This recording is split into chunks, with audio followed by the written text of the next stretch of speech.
আপনারা বারবার অবৈধ অস্ত্রের কথা বলেন, আমরা আপনাদের সাথে একমত। অবৈধ অস্ত্র দরকার যেমন, আর আমাদের বৈধ অস্ত্র কিছু খোয়া আছে। 55টি অস্ত্র কুষ্টিয়া জেলা থেকে খোয়া গিয়েছিল। আমরা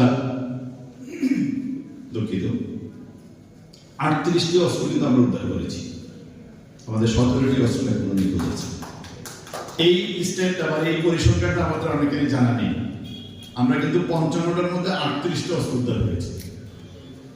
আমরা যেদিন একটি অস্ত্র আমাদের নিখোঁজ থাকবে, একটি অস্ত্র উদ্ধার হবে না, সেদিন পর্যন্ত কিন্তু আমাদের তৎপরতা অব্যাহত থাকবে।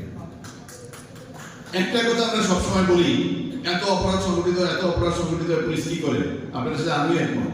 কিন্তু আপনারা কি কেউ বলতে পারবেন পুলিশের তৎপরতার কারণে কত অপরাধ হয়নি? সেই তথ্য কি আপনাদের কাছে আছে? আমার কাছে নেই। সেই তথ্য তৈরি হয় না কখনো।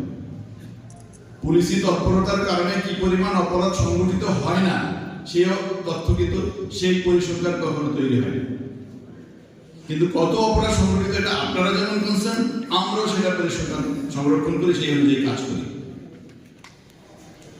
আপনাদেরকে কথা দিচ্ছি, এই কুষ্টিয়াতে আমরা যতদিন থাকবো আপনাদের সাথে নিয়ে, অস্ত্র বৈধ থাকুক, 17টি বৈধ অস্ত্র আমাদের খোয়া আছে, অবৈধ অস্ত্রের পরিসংখ্যান আপনারা আমাদের কারো কাছে নেই।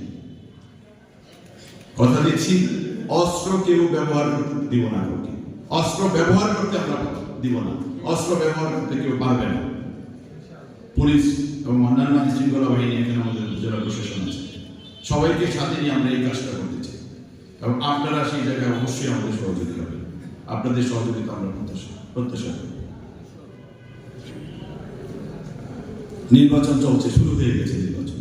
আর কয়েকদিন পরে আপনারা একেবারে প্রচারণা শুরু করবেন 22 তারিখ থেকে। নির্বাচনের একটা বিষয় নিয়ে আমি খুব বেশি কথা বলবো। আপনারা জানেন, নির্বাচন কমিশন থেকে এরকম একটি বিষয় প্রকাশিত হয়েছে। এটা হলো নির্বাচনের আচরণবিধি।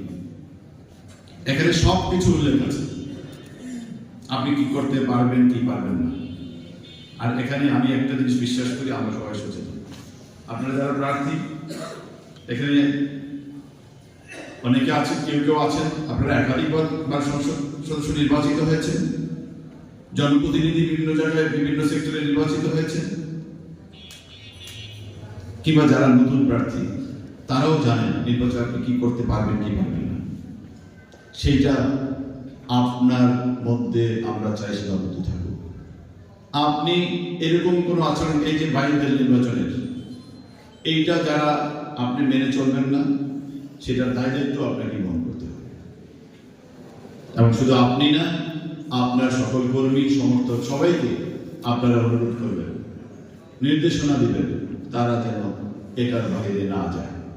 তাহলে নির্বাচন কমিশনের যারা আছে এখানে, আমাদের রিটার্নিং কর্মকর্তা, সহকারী রিটার্নিং কর্মকর্তা সহ আমরা আইন শৃঙ্খলা যারা আছি, আমরা আমাদের কাছে পর্যন্ত যেন সেটা না আসে। এবং আপনারা এই মঞ্চে আপনারা আজকে প্রতিশ্রুতি দিয়েছে যে আপনারা প্রার্থী হিসাবে এমন কিছু করবেন না যেটা পরস্পরের প্রতি আপনাদের সহমর্মিতার প্রকাশ পাবে না, পরস্পরের প্রতি শ্রদ্ধা প্রকাশ পাবে না। সেই প্রতিশ্রুতি কিন্তু আপনারা এখানে দিয়েছেন আজকে। এবং আপনাদের কর্মীরা, আপনাদের সমর্থকরা, আপনাদেরকে যারা ভালোবাসে, আগামী 5 বছর যাদের জন্য আপনারা কাজ করার জন্য, ম্যান্ডেট নেওয়ার জন্য আজকে তাদের কাছে যাচ্ছেন, তাদেরকে আপনারা সেই অনুরোধই করবেন। আপনি আপনার সন্তানকে শাসন করেন সবার আগে, আপনার শিক্ষক আপনার ছাত্রকে শাসন করেন।